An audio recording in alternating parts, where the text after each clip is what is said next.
बिस्मिल्लाहिर्रहमानिर्रहीम। अस्सलाम वालेकुम। सऊदी इन्फो यूट्यूब चैनल में आपको खुश आमदीद कहते हैं। कोरोना के दौर में जिन लोगों पर भी कर्फ्यू का मुखालफा हुआ था, क्या वो खरूज नहाई लगवा सकते हैं? क्या वो छुट्टी जा सकते हैं और वापसी पर उनको एंट्री मिलेगी? क्या वो खरूज नहाई जाके नया वीजा लगवा सकते हैं? ये बहुत ही अहम सवाल है।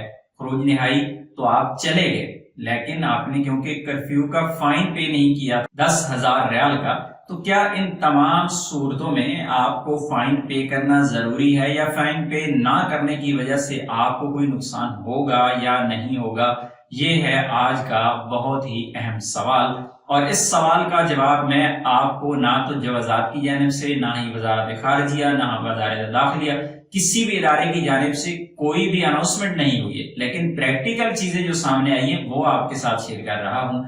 पिछले दिनों तकरीबन आज से कोई 2, 2.5 या 3 महीने पहले एक वीडियो आपके साथ शेयर की थी, जब लोगों को कर्फ्यू मुखालफा के मैसेजेस आए थे, मास्क मुखालफा के मैसेजेस आए थे कि आप 90 दिन के अंदर अंदर, 30 दिन के अंदर, 7 दिन के अंदर अपना मुखालफा जमा करवा दें। ये लोगों को मैसेजेस आए थे।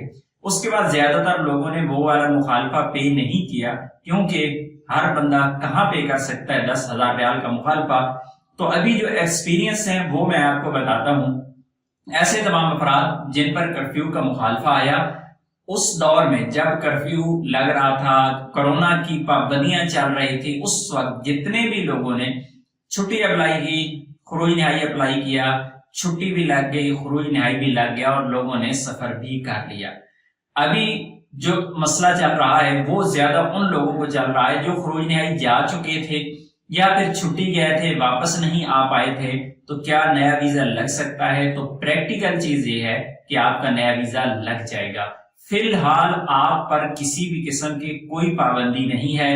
आपने मुखालफा पे किया या नहीं किया, आपकी छुट्टी भी लग जाती है, आपका खरूज नहाई भी लग जाता है, और इवन के आपका नया वीजा भी सऊदी अरेबिया का लग जाता है। मैं आप लोगों को वो चीज बता रहा हूं जो एक प्रैक्टिकल चीज है, लेकिन मैं आपकी कभी भी हौसला अफजाई इस चीज में नहीं कर रहा कि आप मुखालफा पे ना करें। हो सकता है आने वाले वक्त में कोई मसाइल पैदा हो जाए, इस वजह से हो सकता है इस मुखालफे के सिस्टम को जब आजाद के साथ लिंक ना किया गया हो सकता है कि आर्जी तौर पर ये छूट दी गई हो सकता है कि ये मुखालफे जो दिए गए हैं सिर्फ और सिर्फ डराने के लिए, धमकाने के लिए, पाबंदी पर सख्ती करने के लिए, अमल दरामद करवाने के लिए ये किया गया हो, लेकिन फिलहाल इनकी वजह से किसी भी बंदे को कोई मुश्किल पेश नहीं आ रही। आप छुट्टी भी जा सकते हैं, खरूज नहाई भी जा सकते हैं। अगर आप अपने मुल्क में मौजूद हैं, आपने मुखालफा पे नहीं किया था, तो आप नया वीजा भी लगवा सकते हैं। उम्मीद है आज की इंफॉर्मेशन आपको अच्छी लगी होगी। मिलते हैं नेक्स्ट वीडियो में, तब तक के लिए इजाजत दीजिए। अल्लाह हाफिज।